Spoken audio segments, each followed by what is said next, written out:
everyone, how are you doing? I hope you are doing fine. Okay, today we will learn science from chapter 2. Jadi kita sudah ada di chapter 2. And our topic is klasifikasi makhluk hidup dan benda tak hidup. So please prepare yourself, prepare your textbook, notebook and your pen. So are you ready? Okay, let's start now. Nah, untuk pertemuan kali ini kita akan masuk pada poin A, yaitu tentang ciri-ciri makhluk hidup. Nah, khusus pertemuan kali ini kita akan belajar yaitu ciri-ciri dari makhluk hidup, tetapi kita hanya akan membahas dulu 4 poin yang pertama, yaitu kita langsung saja pada poin yang pertama, yaitu bergerak. Jadi kita akan bahas 4 poin ya untuk ciri-ciri makhluk hidup. Nah, ciri-ciri dari makhluk hidup yang pertama yaitu bergerak. Nah, semua makhluk hidup seperti yang sudah kita ketahui ya, semua makhluk hidup itu dapat bergerak, ya kan? Nah, Mem ketika Mem sementara menjelaskan ke kalian saat ini, Mem bisa bergerak, kalian pun bisa, ya kan? Jadi semua makhluk hidup itu dapat bergerak ketika kita masih bisa bangun di pagi hari ini, ketika kita masih boleh beraktivitas, masih boleh menggunakan Google Meet untuk belajar KBM online saat ini. Nah, kita dapat bergerak, ya kan? Kita memakai handphone, kita bergerak untuk mengganti pakaian kita, seragam kita bergerak untuk menulis, menyiapkan ATM atau alat tulis menulis kita. Nah, ini merupakan salah satu ciri dari makhluk hidup itu, yaitu bergerak. Nah, manusia dan hewan itu dapat bergerak bebas atau dapat berpindah tempat. Nah, jadi manusia dan hewan ini dapat berpindah tempat, dapat bergerak bebas, ya kan? Nah, untuk bergerak, manusia dan hewan memerlukan sarana bantu untuk bergerak. Jadi, untuk bergerak, manusia dan hewan ini memerlukan sarana bantu untuk bergerak yang disebut dengan alat gerak. Ya, benar ya. Kita ada alat gerak ya. Sebagai manusia ada alat gerak, begitu pula dengan hewan ada alat gerak ya. Nah, alat gerak itu dapat berupa kaki, ya kan, kaki untuk berlari dan sirip untuk terbang, ya kan. Nah, untuk hewan-hewan yang menggunakan kaki sebagai alat gerak mereka seperti anjing, ya kan, seperti kuda, seperti sapi. Kalaupun kita manusia, kita menggunakan kaki juga kan untuk bergerak, jadi sama. Tetapi kalau untuk burung itu dia menggunakan siripnya sebagai alat gerak untuk terbang, seperti itu. Oke, nah di sini bagaimana dengan tumbuhan, gerakan pada tumbuhan? Tadi kita berbicara tentang hewan dan manusia. Nah, di sini pergerakan pada tumbuhan itu dilakukan oleh sebagian tubuhnya, sehingga tidak terlihat adanya perpindahan tempat. Jadi, pergerakan pada tumbuhan ini hanya sebagian tubuhnya ya, dilakukan pada sebagian tubuhnya, sehingga kita tidak dapat melihat atau tidak terlihat adanya perpindahan tempat. Contohnya begini, gerak tumbuhan. Contoh dari gerak tumbuhan itu adalah ujung batang bergerak ke arah datangnya cahaya. Maksudnya seperti apa? Nanti Mem kasih lihat gambarnya ya. Terus akar bergerak ke bawah menembus tanah, dan daun putri malu akan menguncup atau dia akan mengatup ya, seperti itu ketika kita menyentuhnya, ya kan? Ketika kita menyentuh tumbuhan putri malu, Mem yakin kalian sudah pernah kan melihat tumbuhan putri malu. Ketika kita sentuh seperti ini, dia akan mengucup seperti ini. Daunnya akan seperti itu ya. Jadi ketika kita beri reaksi, ketika kita kasih aksi ke daun putri malu ini, nah dia akan bereaksi, itu dia akan mengatup seperti itu ya. Oke, nah ini gambarnya, kalian bisa lihat. Oke, seperti itu ya.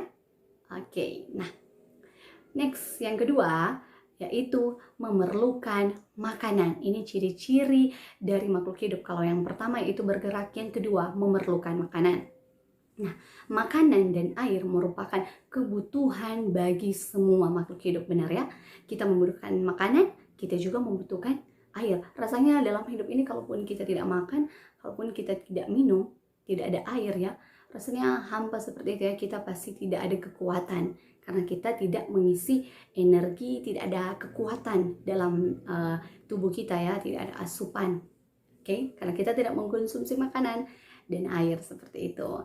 Nah, makanan ini berfungsi untuk menghasilkan energi, terus pertumbuhan dan mengganti sel tubuh yang rusak. Jadi makanan ini dia berfungsi untuk menghasilkan energi, terus pertumbuhan, terus mengganti sel tubuh yang rusak. Jadi kalaupun ada sel tubuh kita yang mulai melemah, nah ketika kita isi asupan makanan yang bergizi, maka kita akan jadi kuat, ya kan? Ada makanan-makanan yang bergizi, ya. Terus dalam pertumbuhan ini juga kalau kita makan akan menunjang pertumbuhan kita, ya kan? Kita semakin kuat, pertambahan tinggi, terus berat badan semakin bertambah, seperti itu ya. Terus air, tadi makanan. Kalau air berfungsi sebagai zat pelarut di dalam tubuh. Nah, coba kalian pikir ya, ada beberapa orang tua yang mengatakan begini, kalaupun kita sakit ya, misalnya kita sakit demam atau apapun, panas ataupun apapun itu, kita sakit, banyak orang tua yang bilang begini ya, banyakin minum air putih, ya kan? Harus banyak minum air putih.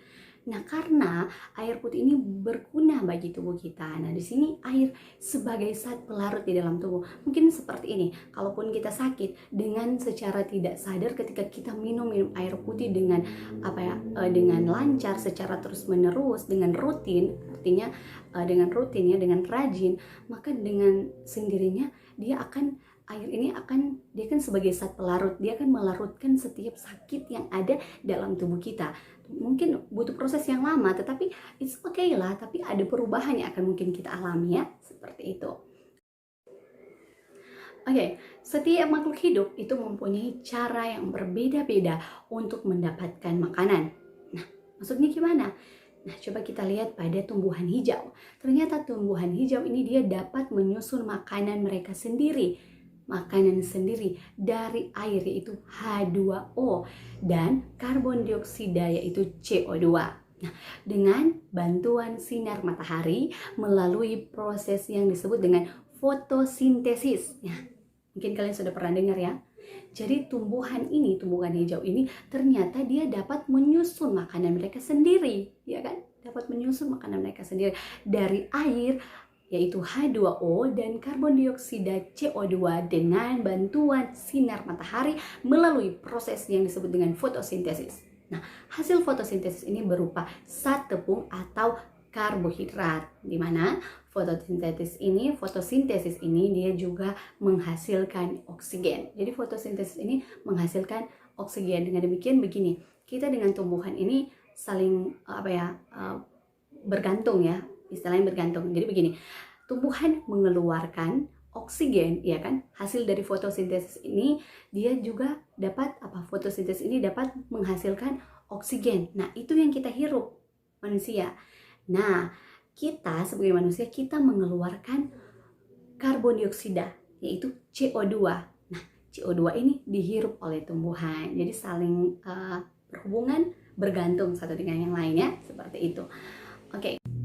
Nah, oleh karena kemampuannya untuk membuat makanan sendiri berupa bahan organik, dengan demikian tumbuhan ini disebut sebagai makhluk hidup autotrof.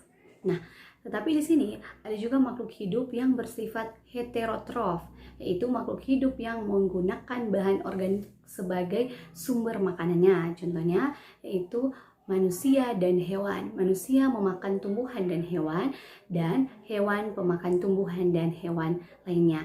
Jadi tumbuhan ini disebut dengan makhluk hidup autotrof, sedangkan untuk manusia dan hewan ini dia disebut sebagai makhluk hidup yang bersifat heterotrof, seperti itu ya.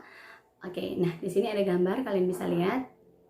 Ada gambar proses fotosintesis pada tumbuhan, terus ada juga gambar makhluk hidup yang memerlukan makanan. Coba kalian lihat. Oke. Nah, next di sini yang ketiga kita akan pelajari yaitu ciri-ciri dari makhluk hidup ya. Tadi yang pertama bergerak, yang kedua yaitu memerlukan makanan, dan yang ketiga yaitu peka terhadap rangsangan atau iritabilitas. Nah, semua makhluk hidup itu dapat bereaksi terhadap perubahan yang terjadi di sekitarnya atau di lingkungan sekitarnya. Nah, reaksi ini timbul jika ada rangsangan dari lingkungan, ya kan? Nah, seperti kita akan bereaksi ketika ada aksi yang datang, ya kan? Seperti itu. Seperti begini, nggak mungkin api ini dia akan menyala kalau tidak ada penyebabnya, ya kan? Seperti itu ya. Nah, di sini kita lihat. Rangsangan itu berbicara tentang rangsangan. Rangsangan ini dia dapat berupa cahaya, panas, dingin, terus bau dari gas, sentuhan, gravitasi, dan lain-lain. Jadi seperti itu ya untuk rangsangan. Nah, manusia dan hewan itu menggunakan indera untuk mengenali adanya rangsangan. Iya benar kan? Manusia dan hewan ini menggunakan indera untuk mengenali adanya rangsangan. Misalnya, mata peka terhadap rangsangan cahaya. Ya, kita tahu misalnya kita sementara tidur ya, terus tiba-tiba ada cahaya yang datang. Oh, ternyata ini sudah siang, sebenarnya kita mau bangun pagi, tapi kok ada cahaya yang terang begitu. Wow, ternyata ini mataharinya sudah timbul. Kita sudah tahu, oh ini cahaya, ya kan? Mata kita bisa tahu ya. Terus telinga peka terhadap getaran suara. Ya, kita bisa mendengarkan. Ada suara dari luar kita bisa dengar. Terus yaitu hidung peka terhadap bau. Ya, kita bisa mencium seperti itu. Terus kulit peka terhadap sentuhan atau tekanan, benar kan? Nih kulit kita. Kalau mem tekan seperti ini, mem tahu ya, bisa merasakan. Terus lidah peka terhadap rasa seperti itu. Nah ini adalah gambarnya, kalian bisa lihat. Nah seperti itu ya. Gambar ini merupakan kelima indera manusia yang peka terhadap rangsangan. Oke, seperti itu. Nah di sini tadi kita berbicara tentang rangsangan pada hewan dan manusia ya, kita berbicara tadi. Nah, kalau pada tumbuhan seperti apa? Nah, kalau pada tumbuhan tidak memiliki indera seperti manusia dan hewan, ya kan? Tetapi tumbuhan ini dia peka terhadap rangsangan, Misalnya, ujung batang selalu menghadap ke arah datangnya cahaya. Dia peka, berarti oh di sana cahaya sebelah kiri. Nah, ujung batangnya akan menuju ke arah cahaya. Terus ujung akar dia akan tumbuh ke bawah karena adanya gaya gravitasi. Terus putri malu di sini dia akan mengatupkan daunnya ketika kita sentuh, ya kan? Seperti penjelasan yang tadi. Nah, sifat yang mampu menanggapi rangsangan yang datang dari lingkungan itu disebut dengan iritabilitas. Seperti itu ya. Nah, oke, di sini kalian bisa lihat ada gambar. Gambar ini adalah daun putri malu yang akan mengatup jika kita sentuh. Seperti itu ya gambarnya. Yang pertama dia utuh seperti ini, ketika kita sentuh dia akan jadi gambar yang kedua. Seperti itu. Oke, yang keempat yaitu bernafas atau respirasi. Nah, ini poin yang terakhir dalam pembahasan saat ini ya, tentang ciri-ciri pada makhluk hidup. Kalau tadi yang pertama yaitu bergerak, yang kedua memerlukan makanan, yang ketiga peka terhadap rangsangan. Nah, yang keempat yaitu bernafas atau respirasi. Nah, kenapa bernafas merupakan salah satu ciri dari makhluk hidup? Karena kita sebagai makhluk hidup, kita bernafas ya. Kita bernafas. Karena kalau kita tidak bernafas, berarti kita mati loh, ya kan? Berarti bukan makhluk hidup. Jadi ini merupakan salah satu ciri dari makhluk hidup ya, yaitu bernafas. Oke, nah bernafas atau respirasi ini merupakan proses mengambil oksigen dari lingkungan dan mengeluarkan gas karbon dioksida dari tubuh. Jadi maksudnya gimana? Seperti yang sudah Mem singgung tadi, seperti ini.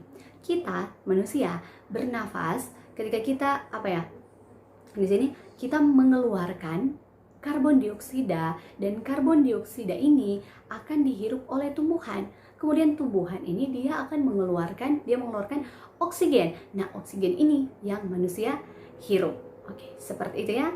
Oke, nah oksigen digunakan untuk mengubah zat makanan menjadi energi secara kimiawi. Nah, di mana energi yang dihasilkan itu digunakan untuk berbagai aktivitas tubuh.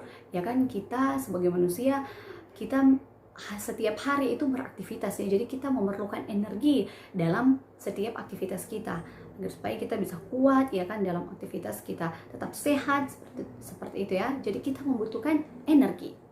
Nah, di sini manusia bernafas dengan paru-paru ya kan? Kita bernafas dengan paru-paru. Nah, hewan yang hidup di darat juga itu ternyata bernafas dengan paru-paru. Seperti apa, Mem? Misalnya pada kucing, kelinci, ayam, burung, dan sapi. Nah, kalau hewan yang hidup di air umumnya dia bernafas dengan insang. Jadi yang hidup di air untuk hewan itu bernafas dengan insang. Misalnya ikan gurami, ikan tuna, dan ikan hiu. Ada juga hewan air yang bernafas dengan paru-paru. Jadi hewan yang ada di air juga ternyata ada yang bernafas dengan paru-paru, tetapi dapat bertahan lama di dalam air. Misalnya penyu, paus, lumba-lumba, dan duyung yang merupakan kelompok hewan mamalia air. Jadi mereka termasuk dalam kelompok hewan mamalia air. Nah, ada pula beberapa kelompok hewan yang memiliki alat pernafasan yang masih sederhana. Maksudnya gimana? Misalnya cacing tanah yang bernafas dengan kulit, kemudian serangga yang bernafas dengan trakea. Cacing tanah dia bernafas dengan kulit kan? Coba kalau kita teliti, kita lihat baik-baik secara dekat, kita lihat kulitnya seperti apa ya? Berdetak seperti itu. Naik turun. Dia bernafas dengan kulit seperti itu. Nah, bagaimana pernapasan pada tumbuhan? Tadi kita berbicara tentang manusia dan hewan. Kalau tumbuhan gimana? Nah, tumbuhan itu bernafas mengambil oksigen melalui lubang-lubang kecil pada daun yang disebut dengan stomata. Oh, jadi ini yang disebut dengan stomata ya.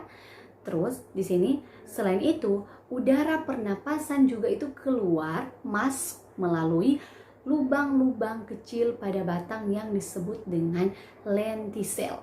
Oke, jadi seperti itu ya untuk pernapasan pada tumbuhan. Nah, di sini ada gambar, kalian bisa lihat. Oke, thank you.